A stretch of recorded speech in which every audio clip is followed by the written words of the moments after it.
হঠাৎ করে সকালে ঘুম থেকে উঠে দেখি চোখের এইরকম কন্ডিশন, ভীষণই শরীরটা খারাপ ছিল। সে যাই হোক, এই কারণে আমাকে এখানে খাবার এনে দিয়েছিল পিসি। আজকে ছিল খাওয়া দাওয়া, দিদিদের ওখানে গিয়েছিলাম। আগের দিন একটা মিনি ব্লগ পোস্ট করেছি, তোমরা নিশ্চয়ই দেখেছো। তো ওখানে যেহেতু চোখ উঠেছে আমার, এইদিকে আমাদের এদিকে এরমই বলে যে নতুন চোখ উঠেছে, ঠিক আছে। এই রোগটা যখনই হয়, তো যাই হোক, তো এখানে দেখো সাদা ভাত আছে, ডাল আছে, আর পাঁপড়, চাটনি, মাংস, আর চিংড়ি মাছ দিয়ে, পটল চিংড়ি আছে, বেগুনি আছে, চাটনি আছে, পাঁপড় আছে। তো যাই হোক, আমি খাওয়া স্টার্ট করে দিয়েছি। আর তরকারিগুলো কিন্তু আমার সেরকম ভালো লাগেনি। আগের বারে মানে আমার পিসিরা রান্না করেছিল, আগের বারে তরকারিগুলো খুব ভালো ছিল। তো যাই হোক, তারপরে আমরা বাড়িতে চলে যাচ্ছি, বাড়িতে যাব বলে বেরিয়েছিলাম। আর স্নান করার পরে কিন্তু আমি এই ড্রেসটা পরেছি, মর্নিংয়ে না, তারপরেই তোমাদেরকে আমি দেখাচ্ছিলাম আর কি। ব্লগটা স্টার্ট করি, ফার্স্ট মর্নিং থেকে ব্লগ নেওয়া হয়নি আমার।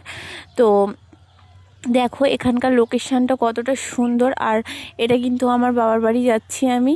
তো এই পাড়টাকে বেড়মজুর পাড় বলে, আর ওই পাড়টা দাড়িজঙ্গল পাড়, মানে সন্দেশখালী ব্লগের মধ্যে পড়ে। আগের একটা ভিডিওতে আমি তোমাদেরকে কোশ্চেন করেছিলাম এই জায়গাটার নাম কি, তো সেটা আমার বাবার বাড়ি এরিয়ায় ছিল।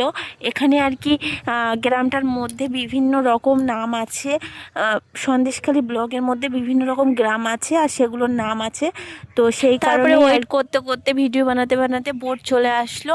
তো এই যে জায়গাটা আছে, এখানটায় কিন্তু বোটটা খুব একটা মানে রানিং চলে না। রানিং বলতে আর কি ঘন ঘন দেয় না, কারণ প্যাসেঞ্জার দেখতে পাচ্ছ একদমই খুবই সামান্য হয়।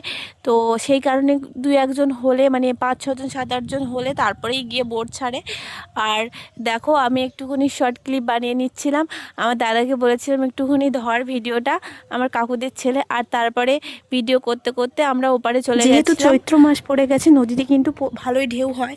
আর বিশেষ করে তো বিকেল টাইমে ভালো একটা ঝড়ের মতো হাওয়া দেয়, ভালোই ঢেউ হয়। আর কিন্তু এই ঢেউটা কিন্তু ভালো লাগে, কিন্তু অতিরিক্ত হয়ে গেলে তখন আবার ভয় করে।